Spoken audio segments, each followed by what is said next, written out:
બાંગ્લાદેશમાં હાલમાં હિન્દુ પર થઈ રહેલા અત્યાચારો અને નિર્મમ હત્યાના પડઘા ભાવનગર જિલ્લામાં પણ જોવા મળી રહ્યા છે.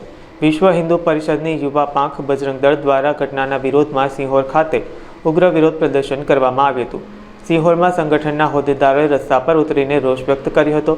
કાર્યકરોએ બાંગ્લાદેશમાં હિન્દુઓની સુરક્ષા સુનિશ્ચિત કરવા અને હિંસા રોકવા માટે સૂત્રોચ્ચાર કર્યા હતા. જય શ્રી રામ. વિજય સેલાણા, બજરંગ દળ ભાવનગર ગ્રામ્ય જિલ્લા સંયોજક.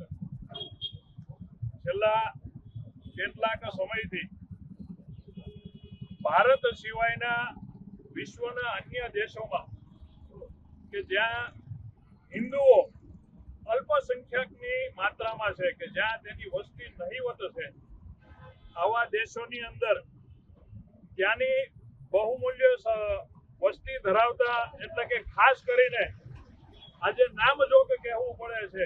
છેલ્લા કેટલાક વર્ષોથી કહેવામાં આવતું હતું કે આતંકવાદનો કોઈ ધર્મ નથી હોતો, પણ એ જ રીતે છેલ્લા કેટલાક સમયથી એક ચોક્કસ ટાર્ગેટિંગ કિલિંગ કે જે ઇસ્લામિક દેશો, જે વિશ્વના મુસ્લિમ કન્ટ્રીઓ જે છે, આ મુસ્લિમ કન્ટ્રીઓની અંદર જ્યાં પણ હિન્દુઓ વસી રહ્યા છે, કે જે પોતાની વસ્તી નહીવત થોડીક અંશોમાં જે છે અને ઓછી સંખ્યામાં છે, તેવા હિન્દુઓને ત્યાંના મુસ્લિમો દ્વારા ટાર્ગેટ કરીને કતલેઆમ કરવામાં આવી રહી છે.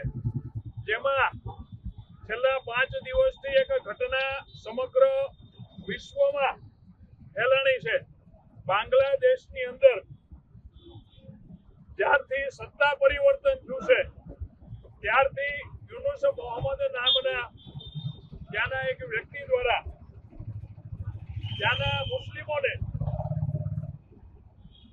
એક ધક્કો મારવામાં આવ્યો છે કે તમે જાઓ અને આપણા દેશની અંદર રહેલા હિન્દુઓની કતલેઆમ કરો. 2 દિવસ પહેલા બાંગ્લાદેશની અંદર એક હિન્દુ યુવક કે જે સાવ નિર્દોષ છે, એની ઉપર એવો આરોપ નાખવામાં આવ્યો છે કે તેને ઇસ્લામ વિરુદ્ધ ટિપ્પણી કરી હતી, પણ ખરેખર ઇસ્લામ વિરુદ્ધની કોઈ ટિપ્પણી છે જ નહીં. એ વ્યક્તિનો ગુનો માત્ર એટલો હતો કે તે હિન્દુ હતો અને ત્યાં હિન્દુઓની સંખ્યા નહીવત હતી. એક કાપડની ફેક્ટરીની અંદર આ હિન્દુ યુવક દીપુચંદ દાસ જેનું નામ છે, આ યુવક કાપડની ફેક્ટરીની અંદર એક સારું એવું પોતાનું પદ ધરાવતો હતો અને આ પદ પામવા માટેના ત્યાંના મુસ્લિમોએ તેને ટાર્ગેટ કરીને એક પ્રચાર કરવામાં આવ્યો કે ઇસ્લામ ધર્મ વિરુદ્ધની ટિપ્પણી કરવામાં આવી છે આ યુવક દ્વારા. આ યુવકને ઢોર મારવામાં આવ્યો, અધમરો કરી દેવામાં આવ્યો અને ત્યાંની પોલીસ તેને કબજામાં લે છે.